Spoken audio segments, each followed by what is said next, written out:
भक्तों की कहानियों में भगवान के भक्तों का हार्दिक स्वागत है।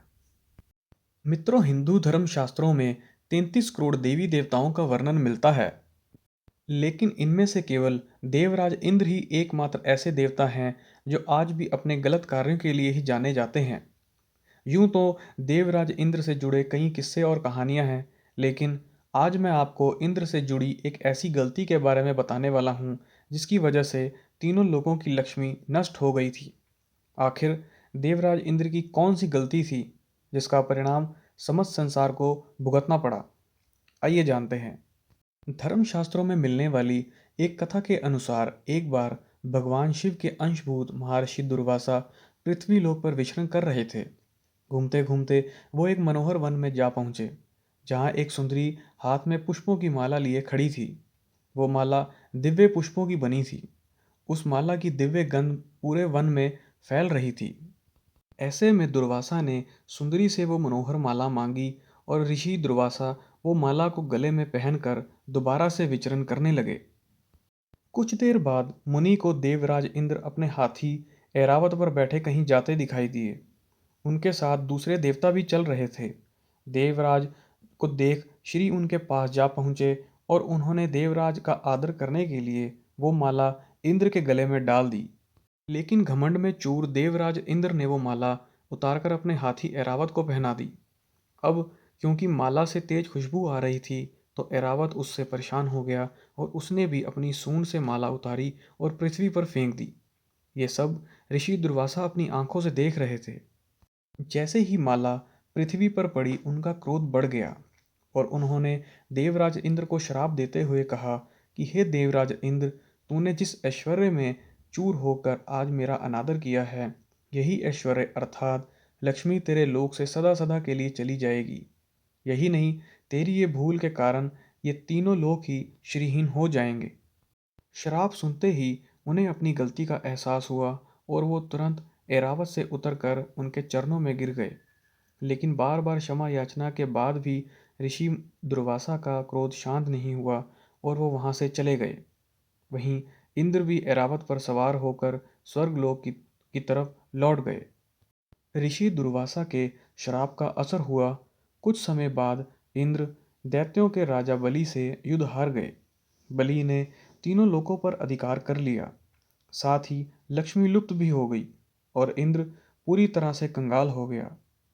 श्रीहीन होने की जानकारी जैसे ही असुरों को मिली, उन्होंने भी देवताओं पर विजय प्राप्त कर ली। जिसके बाद सहायता के लिए इंद्र सहित सभी देवता ब्रह्मा जी की शरण में गए। ब्रह्मा जी ने उन्हें भगवान विष्णु जी की शरण में जाने की सलाह दी और सबके साथ वो स्वयं भी श्री सागर तट पर चले गए। वहां पहुंचकर ब्रह्मा आदि देवताओं ने बड़ी भक्ति से भगवान विष्णु जी की स्तुति की। जिसके बाद श्री हरि ने सभी देवताओं को समुद्र मंथन करने का मार्ग बताया।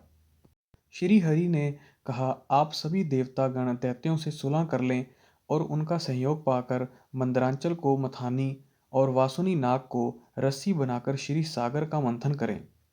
समुद्र मंथन से जो अमृत प्राप्त होगा, उससे मैं आपको पिला दूंगा, जिसे पीकर सभी देवता अचर अमर हो जाएंगे।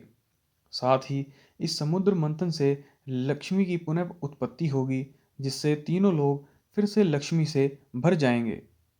मार्गदर्शन पाकर इंद्र दैत्यों को लेकर राजा बलि के पास गए और उनके सामने मंथन का प्रस्ताव रखा। अमृत के लालच में आकर दैत्य भी देवताओं के साथ मिल गए। जिसके बाद देवताओं और दैत्यों ने अपना जोर लगाकर मंदराचल पर्वत को उठाकर समुद्र तट पर लेकर जाने की कोशिश की, लेकिन उनसे पर्वत नहीं उठा। दोबारा से श्री हरि को बुलाया गया और भक्तों की पुकार पर श्री हरि वहां चले गए।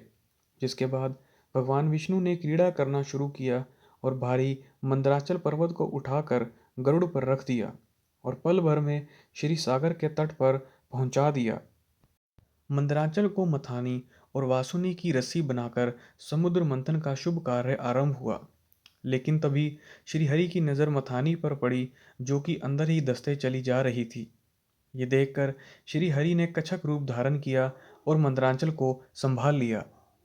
शास्त्रों में वर्णित है कि समुद्र मंथन से जो पहला विष निकला, जिसे देवताओं और असुरों दोनों ने ही लेने से इनकार कर दिया। ऐसे में भगवान शिव ने अपने कंठ में विष को धारण किया, जिस कारण उनका कंठ नीला पड़ गया और वो नीलकंठ कहलाए।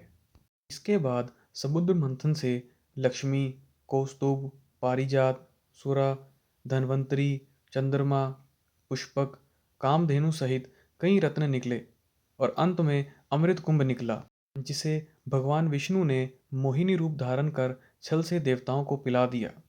इस तरह देवता अजर अमर हो गए और उन्हें अपना स्वर्ग वापस मिल गया। साथ ही समुद्र मंथन से निकली लक्ष्मी से तीनों लोग फिर से लक्ष्मी से भर गए। मित्रों, हिंदू धर्म में फूलों को अत्यधिक महत्व दिया गया है, क्योंकि इसमें दैवीय शक्ति होती है।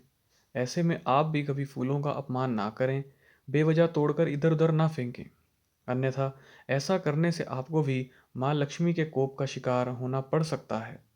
मित्रों, आज की वीडियो में बस इतना ही। ज्ञान देने वाली और ऐसी वीडियो को देखने के लिए जुड़े रहें अपने चैनल भक्तों की कहानियों के साथ।